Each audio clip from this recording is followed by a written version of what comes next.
ಜೈ ಶ್ರೀ ಮಾತಾ. ಜೈ ಶ್ರೀ ಮಾತಾ. ಹಸನ್ಮುಖಾಯ ವಿದ್ಮಹೆ ಪ್ರೇಮರೂಪಾಯ ಧೀಮಹಿ ತನ್ನೋ ವಿರಜಾನಂದ ಪ್ರಚೋದಯಾತ್. ಯಾರೂ ಹೆದರಬೇಡಿ, ಜಾಸ್ತಿ ಹೊತ್ತು ತಗೊಳ್ಳಲ್ಲ.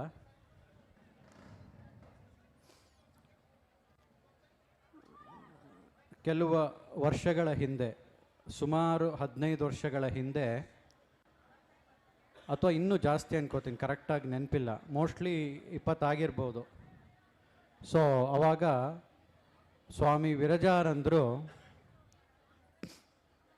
ಶ್ರೀಚಕ್ರ ನಮ್ಮ ಅಪ್ಪಾಜಿ ಕೈಯಲ್ಲಿ ಕೊಟ್ಟು, ದಿನನಿತ್ಯ ನಿಮ್ಮನೇಲಿ ಇದಕ್ಕೆ ಅಭಿಷೇಕ, ಪೂಜೆ, ಉಪಾಸನೆ ಆಗಬೇಕು ಅಂತ ಹೇಳಿದ್ರು. ಹಾಗೆ ಅದು ನಡ್ಕೊಂಬರೋಕ್ಕೆ ಸ್ಟಾರ್ಟ್ ಆಯಿತು.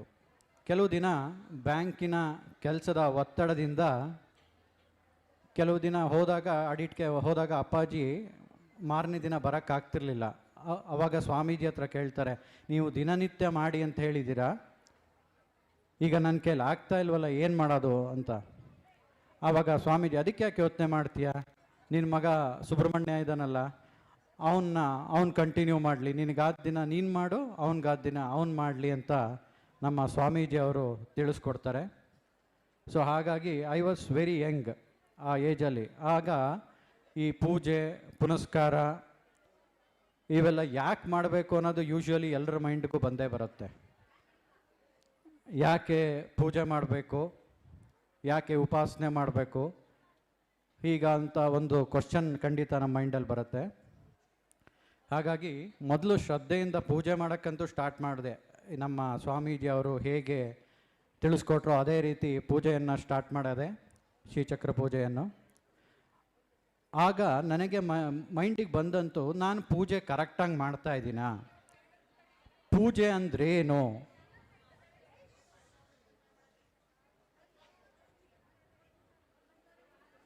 ಪೂಜೆ ಅಂದ್ರೇನು. ನಾನು ಒಂದಿನ ಸ್ವಾಮೀಜಿ ಲಲಿತಾ ಸಹಸ್ರನಾಮ ಹೇಳ್ತಾ ಕೂತಿರ್ತಾರೆ 6:30ಗೆ. ನಾನು ಮೇಲ್ಗಡೆ ಹೋಗ್ತೀನಿ, ನನ್ನ ಆಫೀಸಿಂದ ಮುಗಿಸ್ಕೊಂಬಂದು ಮೇಲ್ಗಡೆ ಹೋಗ್ತೀನಿ. ಸ್ವಾಮೀಜಿ ನಮಸ್ಕಾರ ಮಾಡೋರು ಪಕ್ಕ ಕೂತ್ಕೋತೀನಿ. ಸ್ವಾಮೀಜಿ, ಒಂದೇ ಒಂದು ಡೌಟ್ ಇದೆ, ಕೇಳ್ಬೋದಾ? ಹಾಂ ಹೇಳಪ್ಪ ಸುಬ್ಬಣ್ಣ. ಸ್ವಾಮೀಜಿ, ಪೂಜೆ ಮಾಡ್ತಾ ಇದ್ದೀನಿ, ನೀವು ಅವರೊಂದು ಪುಸ್ತಕ ಬರೆದಿರ್ತಾರೆ, ಅನುಭಾವಿತ ಅಮೃತ ಬಿಂದುಗಳು ಅಂತ, ಅದರಲ್ಲಿ ಎಲ್ಲ ಎಕ್ಸ್ಪ್ಲೈನ್ ಮಾಡಿರ್ತಾರೆ. ಆದರೆ ಈ ಪೂಜೆ ಬಗ್ಗೆ ಏನೂ ಎಕ್ಸ್ಪ್ಲೈನ್ ಮಾಡಿರಲ್ಲ. ಹಾಗಾಗಿ ಅವರು ಹೇಳ್ತಾರೆ, ನಾನು ಕೇಳ್ತೀನಿ, ಸ್ವಾಮೀಜಿ ಈ ಪೂಜೆ ಅಂದ್ರೇನು, ಯಾಕೆ ಮಾಡಬೇಕು, ಹೇಗೆ ಅನ್ನೋದು. ಆವಾಗ ಅವರು ತಕ್ಷಣ ಏನೂ ಉತ್ತರ ಕೊಡಲ್ಲ, ಸುಮ್ಮನೆ ನಾನು ನೋಡ್ಕೊಂಡು 2 ನಿಮಿಷ ನಗ್ತಾರೆ.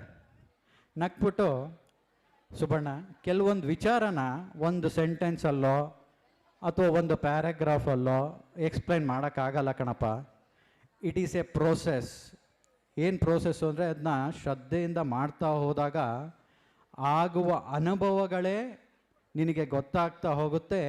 ನೀನು ಪೂಜೆ ಯಾಕೆ ಮಾಡಬೇಕು, ಹೇಗಾಗಬೇಕು, ಏನಾಗಬೇಕು ಅಂತ. ಹಾಗೆ ಕೆಲವೊಂದಕ್ಕೆ ನಾವು ತಕ್ಷಣ ಉತ್ತರ ಹುಡುಕ್ತೀವಿ. ಈಗಿನ ಜನ್ರೇಷನ್ ಟೆಂಡೆನ್ಸಿ ಅದು, ನನಗೆ ಗೊತ್ತಾಗಬೇಕು ಆಮೇಲೆ ಅದನ್ನು ನಾನು ಮಾಡ್ತೀನಿ ಅಂತ. No, it cannot be possible. ಎಲ್ಲದನ್ನೂ ನಾವು ಅರ್ಥಕೊಳ್ಳೋಕೆ ಸಾಧ್ಯ ಇಲ್ಲ. Some things we have to experience, then only we learn through the experience ಅಂತ ಹೇಳ್ತೀವಿ, ಆ ಥರ. ಹಾಗೆ ನಮ್ಮ ಸ್ವಾಮೀಜಿ ಹೇಳಿದ್ರು, ನೀ ಶ್ರದ್ಧೆಯಿಂದ ಮಾಡ್ತಾ ಹೋಗು, ನಿನ್ನ ಅನುಭವಕ್ಕೆ ಬರೋದನ್ನ ಸೂಕ್ಷ್ಮವಾಗಿ ಗಮನಿಸ್ತಾ ಹೋಗು, ಆವಾಗ ನಿನಗೆ ಗೊತ್ತಾಗುತ್ತೆ ಪೂಜೆ ಉಪಾಸನೆ ಯಾಕೆ ಮಾಡಬೇಕು, ಮಾಡೋದ್ರಿಂದ ಏನು ಅನುಕೂಲ ಆಗುತ್ತೆ, ನಿನ್ನಲ್ಲಿ ಏನು ಬದಲಾವಣೆ ಆಗುತ್ತೆ, ನೀನು ಗಮನಿಸ್ತಾ ಹೋಗು ಅಂತ ಹೇಳ್ತಾರೆ. ಗುರು ಹಿರಿಯರ ಆಶೀರ್ವಾದ, ತಂದೆ ತಾಯಿಯರ ಕೃಪೆ, ಭಗವತಿಯ ಕೃಪೆ, ಕಂಟಿನ್ಯೂಸ್ ಆಗಿ ಪೂಜೆ ಉಪಾಸನೆ ನಡ್ಕೊಂಡು ಹೋಗುತ್ತೆ. ಆಗ ನನ್ನ ಅನುಭವ ಏನು ಅನ್ನೋದು ನಿಮ್ಮ ಜೊತೆ ಹಂಚ್ಕೊಳ್ಳೋಕ್ಕೆ ಎರಡು ಮಾತಲ್ಲಿ ನಾನು ಮುಗಿಸ್ತೀನಿ. ನಂಗೆ ಗೊತ್ತು ತುಂಬ ಜನ ಇವತ್ತು ಕೂತಿದ್ದೀರಾ, ಆದರೂ ಬೇಗ ಇದೊಂದು, ಯಾಕೆಂದರೆ ಕೆಲವೊಂದು ಇಂಪಾರ್ಟೆಂಟು, ಯಾಕೆಂದರೆ ನಾನು ಜ್ಞಾನವಂತನಲ್ಲ, ನಾನು ಅನುಭವಿ. ನನಗೇನು ಅನುಭವ ಇದೆ ಅದನ್ನು ನಿಮ್ಮ ಜೊತೆ ಹಂಚ್ಕೊಳ್ಳೋಕ್ಕೆ ಇಲ್ಲಿ ನಿಂತಿದ್ದೀನಿ. ಸೊ ಹಾಗಾಗಿ ಈ ಪ್ರೋಸೆಸ್ಸಲ್ಲಿ ನನಗೆ ಕಂಟಿನ್ಯೂಸ್ ಆಗಿ ಅನುಭವ ಹೇಗಾಗ್ತಾ ಹೋಯಿತು ಅಂದರೆ, ಶ್ರೀಚಕ್ರನ ಮಾಡಬೇಕಾದ್ರೆ ತಾಯಿಯ ಪಾದವನ್ನು ನೆನಪಿಸ್ಕೊಂಡು ತಾಯಿಯ ಪಾದಕ್ಕೆ ನಾನು ಅಭಿಷೇಕ ಮಾಡ್ತಾ ಇದ್ದೀನಿ ಅನ್ನೋ ಒಂದು ಮನೋಭಾವದಿಂದ ನಾನು ಶ್ರದ್ಧೆಯಿಂದ ಮಾಡ್ತಾ ಬಂದೆ. ಲೌಕಿಕವಾಗಿರ್ಬೋದು, ಪಾರಮಾರ್ಥಿಕವಾಗಿರ್ಬೋದು, ತನಗೆ ತಾನೇ ಗೊತ್ತಾಗದಂತಹ ಮಾರ್ಪಾಡುಗಳು ನನ್ನ ಜೀವನದಲ್ಲಿ ಆಯ್ತಾ ಹೋಗ್ತು. Even small issues are small problems which can be neglected are not been neglected ಅನ್ನೋ ಥರದ್ದೆಲ್ಲ ಅದೊಂದು ಹಾಗೆಯೇ ತಾನಾಗೆ ಸಾಲ್ವ್ ಆಗ್ತಾ ಹೋಗೋದು ಅಂತಾರಲ್ಲ, ಹೂವು ಎತ್ತದಂಗೆ ಅಂತ, ಆ ರೀತಿಯ ಅನುಭವ ಆಯಿತು. ನನಗೆ ಮದುವೆ ನೋಡಬೇಕಾದ್ರೂ ಅಷ್ಟೇ, ನನಗೆ ನೋಡಿದ್ದು ಮೊದಲನೇ ಹೆಣ್ಣು, ಅದೇ ನನಗೆ ಆಗೋಯ್ತು. ಅದು ನಮ್ಮ ಸ್ವಾಮೀಜಿಯ ಕೃಪೆ. ನನ್ನ ಕೆಲಸ ಕಾರ್ಯದಲ್ಲೂ ಅಷ್ಟೇ, ನಮ್ಮ ಸ್ವಾಮೀಜಿ ಹೇಳಿದ್ರು, ನಿನ್ಗೆ ಏನು ಪಾಲಿಗೆ ಬರುತ್ತೆ ಅದನ್ನ ತಗೊಂಡು ಹೋಗ್ತಾ ಇರು ಅಂತ. ಹಾಗೆ ಪ್ರತಿಯೊಂದು ಹೆಜ್ಜೆಯಲ್ಲೂ ಪ್ರತಿಯೊಂದು ಕಾರ್ಯದಲ್ಲೂ ಅದು ಹೇಗೆ ತೊಡಗಿಸ್ಕೊತಾ ಹೋಯಿತು ಅಂದರೆ, ನಾನೇ ಗೊತ್ತಾಗ್ದಂಗೆ ಅಪ್ಪಾಜಿ ಹೇಳ್ತಾರೆ ಇವನು ತುಂಬ ಅದರಲ್ಲಿ ಶ್ರದ್ಧೆ ಇಟ್ಕೊಂಡು ಒಂದು ಮೇಲಕ್ಕೆ ಎತ್ಕೊಂಡು ಬರ್ತೀಯಾನೆ ಅಂತ. ಅದಕ್ಕೆ ಮೂಲ ಕಾರಣನೇ ಈ ಶ್ರೀಚಕ್ರ ಉಪಾಸನೆ. ಅಂದರೆ ಇದು ಎಷ್ಟು ಇಂಪಾರ್ಟೆಂಟು ಅಂದರೆ, ದಿನನಿತ್ಯ ಮಾಡ್ತಾ ಹೋಗಬೇಕು. ವಿ ಶುಡ್ ನಾಟ್ ಎಕ್ಸ್ಪೆಕ್ಟ್ ನಾಳೆ ಆಗ್ಬಿಡುತ್ತೆ, ನಾಡಿದ್ದು ನೋ, ಆದರೂ ಆಗುತ್ತೆ, ಅದು ಯಾವುದಾಗುತ್ತೋ ಅದಾಗುತ್ತೆ. ಬಟ್ ಕಂಟಿನ್ಯೂಟಿ, ಆ ಕಂಟಿನ್ಯೂಸ್ ಆಗಿ ಶ್ರದ್ಧೆಯಿಂದ ಏನು ಮಾಡ್ತಿದ್ದೀರೋ, ಅಪ್ಪಾಜಿ ಹೇಳಿದ್ರಲ್ಲ ಬೆಳಗ್ಗೆ ಎದ್ದ ತಕ್ಷಣ, ವಿಘ್ನೇಶ್ವರ ನೋಡಪ್ಪ ಸರ್ವ ಕಾರ್ಯ ನಿರ್ವಿಘ್ನಂ ಕುರು ತಂದೆ ಅಂತ, ಅದೊಂದು ಪೂಜೆ. ನಿಮ್ಗೇನು ಅನಿಸುತ್ತೋ ಆ ಪೂಜೆಯಲ್ಲಿ ಯಾವ್ಯಾವ ಥರದ್ದು ಯಾವ ರೀತಿ ಆಗುತ್ತೋ ಆ ರೀತಿಯಲ್ಲಿ ಮಾಡ್ಕೋತಾ ಹೋದಾಗ ಏನಾಗ್ತಾ ಹೋಗುತ್ತೆ, ಆ ರಿಫ್ಲೆಕ್ಷನ್ ಅಪ್ಪಾಜಿ ಹೇಳ್ತಾರಲ್ಲ, ಇಲ್ಲಿ ಪೂಜೆ ನಡಿಬೇಕು ಅನ್ನೋದು, ಆ ಇಲ್ಲಿ ಪೂಜೆ ನಡಿಬೇಕು ಅಂತ ಹೇಳ್ತಾರಲ್ಲ, ಅಂತರಂಗದಲ್ಲಿ ಪೂಜೆ ನಡಿಬೇಕು ಅಂದರೆ ಬಹಿರಂಗದಲ್ಲಿ ನೀವು ಶ್ರದ್ಧೆಯಿಂದ ಮಾಡ್ತಾ ಹೋದಾಗ ಆಟೋಮೆಟಿಕ್ಕಾಗಿ ನಡೀತಾ ಹೋಗುತ್ತೆ. ಅದಕ್ಕೆ ನಾವೇನು ಫೋರ್ಸ್ ಮಾಡೋಂಗಿಲ್ಲ, ಅಯ್ಯೋ ನಂದು ಒಳಗಡೆ ಪೂಜೆ ನಡೀತಿದೆಯೋ ಇಲ್ವೋ, ಬೇಡ. ಶ್ರದ್ಧೆಯಿಂದ ನೀವು ಬಹಿರಂಗವಾಗಿ ಪೂಜೆ ಏನು ಮಾಡ್ತಾ ಹೋಗ್ತಿರೋ ಅದು ಆಟೋಮೆಟಿಕ್ಕಾಗಿ ಅಂತರಂಗದಲ್ಲಿ ಇಟ್ಸ್ ಎ ರಿಫ್ಲೆಕ್ಷನ್ ಸ್ಟಾರ್ಟ್ ಆಗ್ತಾ ಹೋಗುತ್ತೆ. ಇದು ನನ್ನ ಅನುಭವ.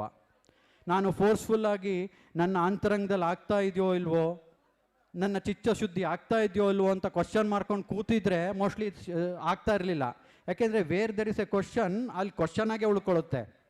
ಸೊ ಹಾಗಾಗಿ ಕಂಟಿನ್ಯೂಟಿಯಿಂದ ಏನು ಮಾಡ್ತಾ ಇದೆಯೋ ಶ್ರದ್ಧೆಯಿಂದ ಮಾಡ್ತಾ ಹೋದರೆ ಖಂಡಿತವಾಗ್ಲೂ ಅಪ್ಪಾಜಿ ಹೇಳ್ದಂಗೆ ಅದು ಒಳಗಡೆ ನಡೀತಾ ಹೋಗುತ್ತೆ.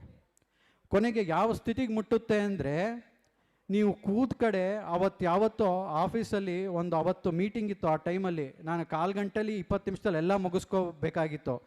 ಅದೇ ರೀತಿ ಅದು ಹೇಗೆ ಅಟ್ಯಾಚ್ ಆಗಿಬಿಟ್ಟು ಎಷ್ಟು ಬೇಗ ಮುಗಿಯುತ್ತೆ ಅಂದರೆ, ಆಟೋಮೆಟಿಕ್ಕಾಗಿ ಆ ಮನಸ್ಸಿನಲ್ಲಿ ನಡೀತಾ ಇರೋದು ನಮಗೆ ಗೊತ್ತಾಗ್ತಾ ಹೋಗುತ್ತೆ. ಹೀಗೆ ಸುಮಾರು ಅನುಭವ. ಈಗ ಇತ್ತೀಚೆಗೆ ಅನುಭವ ಆಗಿದ್ದೇನಪ್ಪ ಅಂದರೆ, ನಾನು ಲಾಸ್ಟ್ ಟೈಮಲ್ಲಿ ಮಾತಾಡ್ಬೇಕಾದ್ರೆ ಅಪ್ಪಾಜಿ ಕಟ್ ಮಾಡಿದ್ರು. ಯಾಕೆ ಅಂದರೆ ಅದು ಅಪ್ಪಾಜಿ ಅವ್ರ ಬಗ್ಗೆ ಹೇಳೋದು ಇಷ್ಟ ಆಗಲಿಲ್ವೋ ಅಥವಾ ಪರಿಸ್ಥಿತಿ ಇಲ್ವೋ ಗೊತ್ತಾಗಲಿಲ್ಲ. ಬಟ್ ನನಗೆ ಆದ ಅನುಭವ ಏನು ಅಂದರೆ, ಅಪ್ಪಾಜಿ ಕರ್ಮಾತೀತರು. ಅಂದರೆ ಹೇಗೆ ಅಂದರೆ, ನಾವು ದೇವಿಯನ್ನು ಸದಾಕಾಲ 24 ಗಂಟೆ ಭಾವಿಸ್ತಾ ಹೋದಾಗ ನಾವು ಮನುಷ್ಯತ್ವದಲ್ಲಿ ಉಳಿಯಲ್ಲ, ಅದು ನಾವು ದೇವತ್ವದ ಕಡೆ ಹೋಗಿ ದೇವತೆಯಾಗಿ ನಿಂತ್ಕೊಂಡ್ಬಿಡ್ತೀವಿ. ಹಾಗೆ ನಾನು ಶ್ರೀಚಕ್ರದಲ್ಲಿ ಸಾಮಾನ್ಯವಾಗಿ ನಮ್ಮ ಸಾಯಿರಾಜೇಶ್ವರಿ ತಾಯಿಯ ಬಲಪಾದ ಎಡಪಾದವನ್ನು ನೆನೆಸ್ಕೊಂಡು ಪೂಜೆ ಮಾಡ್ತಾ ಇರ್ತೀನಿ. ಒಂದು ದಿನ ನನಗೆ ಅಪ್ಪಾಜಿಯ ಚಿಂತನೆಯಲ್ಲಿ ಮುಳುಗಿದ್ದಾಗ ಶ್ರೀಚಕ್ರದಲ್ಲಿ ತಾಯಿಯ ಪಾದದ ಬದಲು ಅಪ್ಪಾಜಿಯ ಪಾದ ಕಾಣಿಸುತ್ತೆ. ನನಗೆ 2 ನಿಮಿಷ ದಿಗ್ಭ್ರಮೆ ಆಗ್ಬಿಡ್ತೀನಿ, ನಾನು ನನ್ನ ಕಲ್ಪನೆಯೋ ಏನಿದು ಅಂತ. ಆದರೆ ಅದು ಸತ್ಯ ದರ್ಶನ. ನಾನು ಯಾವತ್ತೂ ನಮ್ಮ ಅಪ್ಪನ ಅಣ್ಣ ಅಂತ ಕರಿತಿದ್ದೆ. ಆವತ್ತಿಂದ ನಾನು ಅಪ್ಪಾಜಿ ಅಂತ ಕರೆಯೋಕ್ಕೆ ಸ್ಟಾರ್ಟ್ ಮಾಡಿದೆ. ಯಾಕೆಂದರೆ ನಾವು ಹೇಗೆ ಭಾವಿಸ್ತೀವೋ ಹಾಗೆ ಅಂತ ಅಂದಾಗ, ಹಾಗಾಗಿ ಅಪ್ಪಾಜಿ ಅಂತಲೇ ಕರೀತೀನಿ. ಯಾರು ಮಾತಾಡ್ಬೇಕಾದ್ರೆ ಜೈ ಶ್ರೀಮಾತಾ ಅಂತ ಕರಿತೀನಿ. ಯಾಕೆ ಅಂದರೆ ನಾನು ಈ ನಿಮ್ಮ ಸಂಸಾರದಲ್ಲಿ ನಾನು ಒಬ್ಬ ನಿಮ್ಮ ತಮ್ಮ ಅಣ್ಣನಂತೆ ಹೊಂದ್ಕೊಂಡ್ಬಿಟ್ಟಿದ್ದೀನಿ.